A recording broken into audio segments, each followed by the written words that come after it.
নমস্কার সকলকে, ক্লাস চ্যানেলের পক্ষ থেকে আপনাদের সকলকে জানাই স্বাগত। আশা করি সকলে ভালো আছেন এবং সুস্থ আছেন। আজকের প্রশ্ন, আপনারা অনেকেই বলেন হরিনাম উচ্চারণ করে জপ করতে হয়, কিন্তু আমাদের এখানের বৈষ্ণবরা বলেন মনে মনে জপ করতে।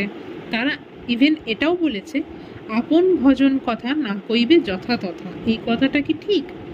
মনে মনে হরিনাম করাকে স্মরণ বলা হয়, উচ্চারণ করে হরিনাম করাকে কীর্তন বলা হয়। পরম বৈষ্ণব শিব ঠাকুর বলেছেন হরিনাম স্মরণ অপেক্ষা কীর্তনে শ্রেষ্ঠ।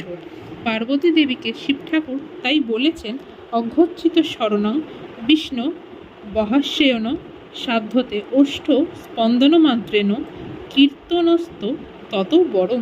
অর্থাৎ শ্রীহরির নাম স্মরণ করলে বহু আয়েসে দুঃখময় পাপবন্ধন ছিন্ন হয়ে থাকে, কিন্তু কীর্তনে ওষ্ঠস্পন্দন বা উচ্চারণ করা মাত্রে অনায়াসেই তা সাধিত হয়। এই জন্যই হরিনাম স্মরণ অপেক্ষা কীর্তনই শ্রেষ্ঠ। হরি ভক্তিবিলাসে এই কথাটি উল্লেখ হয়েছে। তাছাড়া হরিনাম উচ্চারণ করলে নিজের তো মঙ্গল হয়, পরন্তু যারা হরিনাম বলতে পারে না তারাও হরিনাম শুনে উদ্ধার পায়। শ্রী চৈতন্য ভাগবতে বলা হয়েছে পশু পাখি কীট আদি বলিতে না পারে, শুনিলেহ হরিনাম তারা সব তরে। হরিনামের শব্দে জীব হৃদয় অর্থনারাশিও দূর হবে। তাই বৈষ্ণব কবিগণ গান করেন শুনিয়া গোবিন্দ রব আপনে পালাবে সব। উচ্চতর ভক্তি ভাব তরঙ্গে তা না হয় যার তার কাছে আপন ভজন কথা না বলাই ভালো, কিন্তু হরে কৃষ্ণ মহামন্ত্র উচ্চারণে কোনো দোষ নেই।